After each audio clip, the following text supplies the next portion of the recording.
When you hear the word teacher, what images would you have in your mind? Does he or she someone who looks smart, nerd, stiff, rigid, and has the most boring hobby that you can imagine? Then when you hear a word dancer, what images would you have in your mind? A person who has slim bodies, slender, moves really quickly, always dresses up, puts on makeup, always looks stunning in a location. Then, when you look at me, this tall, overweight person, what images do you have in your mind? She must be slow. She must eat something unhealthy. She needs to work out more. She can do anything good in the life. But when I tell you that this tall and overweight person is a teacher and can dance, not any other dance, but Latin dances, salsa, bachata, kizomba, the dances that require speed, sexy movement, seductive style. Now you will think, really? This person? Well, without our realizing it, our image is somehow affected by how people see about us. Yeah. People will create images when they hear a word, to identify them, to associate with the object. So when a person asks me what my job is and I answer, oh, I am a teacher, immediately in their head, they create this picture of me being a teacher. Immediately. But when I tell them that I am also a dancer and I'm really good at that, those images of me being a teacher might become blurry and perhaps completely go away.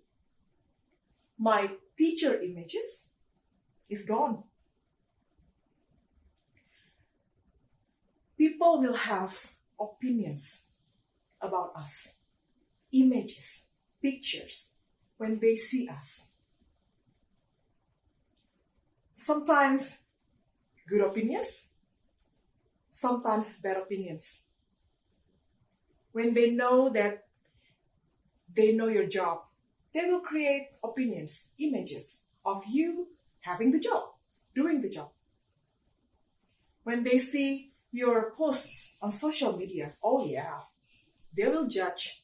They will have judgments.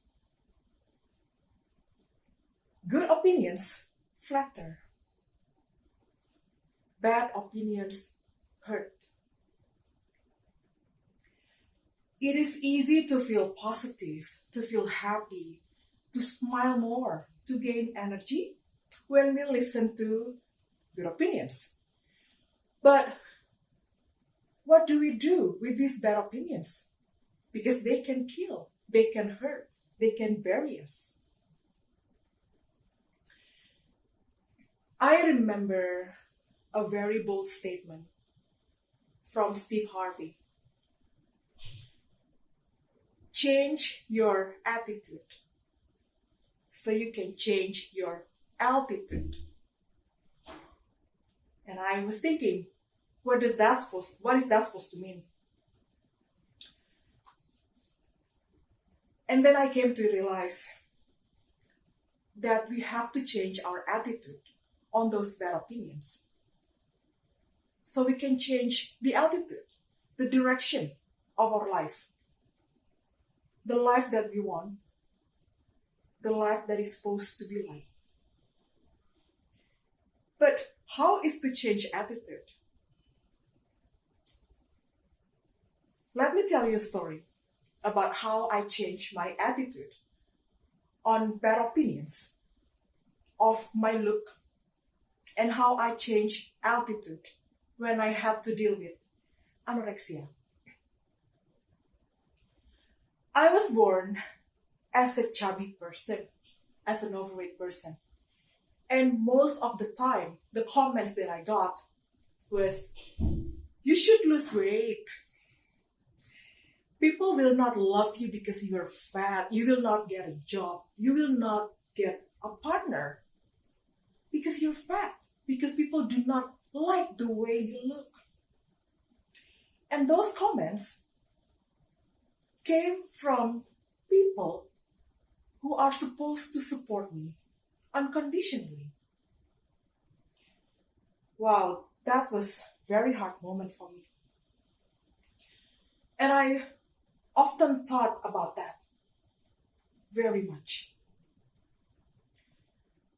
I started to look myself in the mirror and told myself, maybe they were right. Maybe they were right.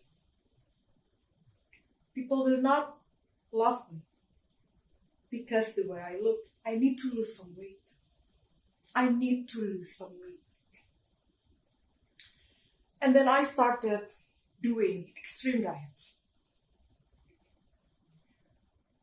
Poorly nutritious diet, just to lose weight.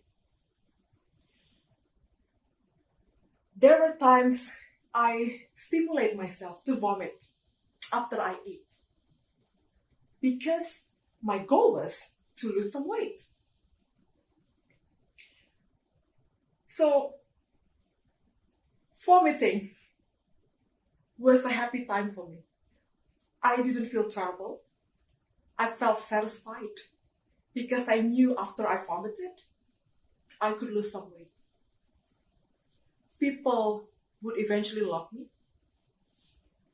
People would eventually respect me and accept me. And I lost weight, 8 kilograms in a week. I look pale, I look skinny. I lost so much hair. My skin was horrible. But I didn't care. I didn't care about my health.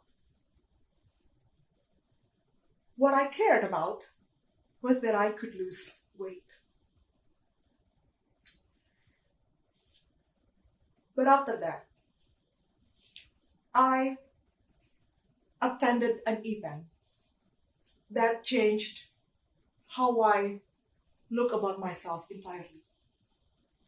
Changed my perspective about self-image. I went to this orphanage for disabled kids. I repeat, an orphanage for disabled kids. These kids didn't have parents. They had physical defects. In my mind, wow, their lives must be really miserable. They didn't have parents. They had physical defects. They didn't look normal. They had miserable lives. And at the time I was like, oh, maybe I shouldn't feel bad about myself because, more people had more miserable life than I did. And then I went there. And boy, was I wrong. These kids did an amazing job in the performance. The blind kids sang, danced. The deaf kids sang along and danced with them. Of course, they were out of tune, but they didn't care about it. They enjoyed it. They enjoyed the moment.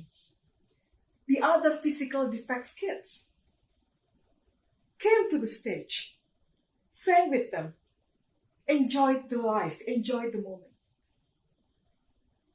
And I was thinking, how could they seem to enjoy this moment very much? Did they not care about how people look at them? About those bad opinions about them? Or did they choose not to care? So after that, I started to eat properly, because I started to realize that if those people, that those defect kids could be happy with their condition, that I could be happy too. Why should I listen to those opinions that make me feel bad? So I started to gain weight. I started to smile more. I started to gain confidence. And this confidence helped me with my teaching profession and my hobby in dancing. Because this confidence, I could talk more articulately. I could move like in a vibrant condition. I vibrate differently. I glow.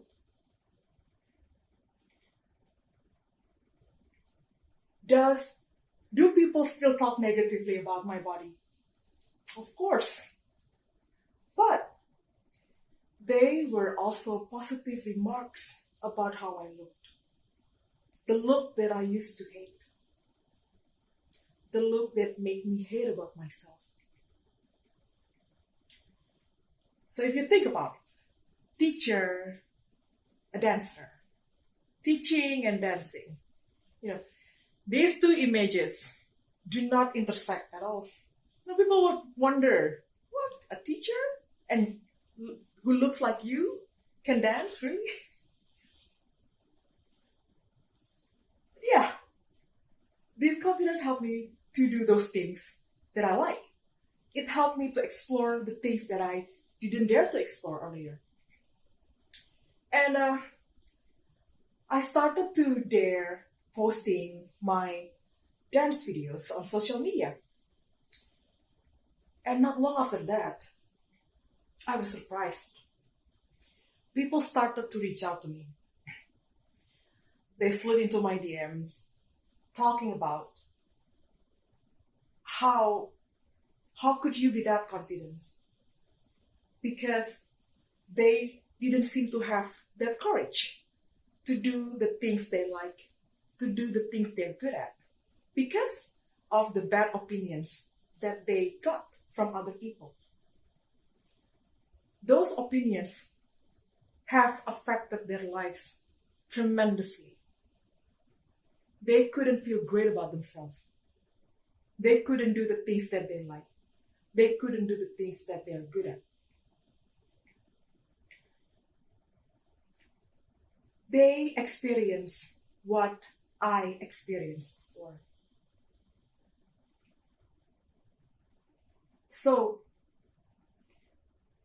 these bad opinions have hurt them, have killed them, and buried them.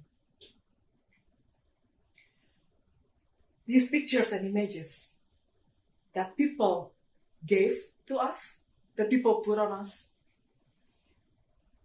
can be the core hinders to unleash our potential. So what I told them is to change the attitude towards these bad opinions.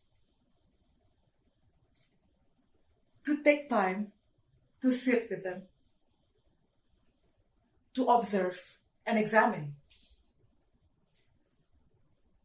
to feel whether these bad opinions benefit you, benefit me, or destroy me, or destroy you. And then there will be times to realize that these bad opinions don't do any good about our life, do not give impact in our life, do not make us grow, then you can choose to leave them and choose the opinions that bring happiness. Change your attitude so you can change your altitude. After I realized that, now I can feel the confidence to do the things I like, to do the things I'm good at. I teach and I dance. And I no longer worry about what my students might think about my look when I teach, what my students might feel about this overweight person teaching in front of them. And I no longer care about my dance partner would think about me. Yeah. I choose to leave the bad opinions about me. I choose to embrace the good opinions that empower me, that make me happy, that make me gain more confidence, that direct my life in a better direction, to be a better version of myself. So change your attitude so you can change your altitude. Thank you.